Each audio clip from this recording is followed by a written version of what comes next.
Okay, as I just experienced, going for a quick tarp setup isn't always the easiest. I had a little brain lapse and didn't think about the frozen ground, so I really had to change up how I wanted to set this tarp up. This little patch of ground here is the only spot I could find here on my property that is not completely covered with snow, so I figured it'd be a good spot. I got a birch tree, pine tree. I got that hemlock right there that I could use, put a ridgeline across, but as you saw my original setup, I couldn't get a single stake into the ground. The ground's frozen solid, so I was able to get this one in here. I buried it behind this, there's like a dead log halfway buried under the ground right here, so I was able to get one slightly in the ground, but take it for granted you know how to do things until you get out here and try it.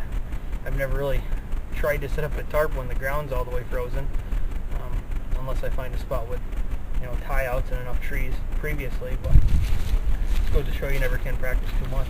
Alright, I just wanted to show the back of my tarp shelter here. Not the toughest thing in the world, but you make do with what you got. As you saw probably through the time lapse there, the ground is frozen solid.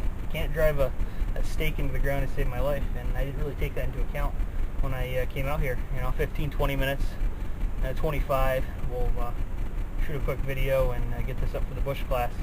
But I'd originally cut this pole down to make a couple stakes out of, maybe a ridgeline if I decided to, but ended up using it as a back brace or tie down point just because the ground's so solid. I have no more trees out here in this direction within reach. I only brought a few hanks of paracord with me.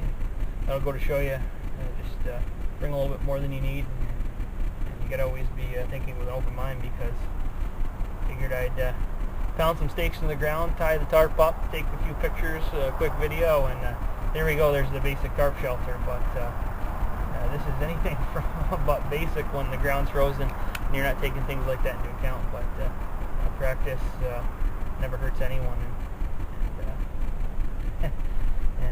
You think you've got it all figured out until you come out here and things don't go according to plan. But I guess it's better on my property, not too far away from my house, to experiment with things like this than to be out there in the middle of the night not being able to get your tarp up. But yeah, so this is the back of my shelter, just some paracord wrapped around the branch here, pulled back. If some heavy winds would probably start loosening this thing up pretty good, but not too much in the way of heavy winds here on my property, so it will get you through the night. Not the best, but I guess it'll do.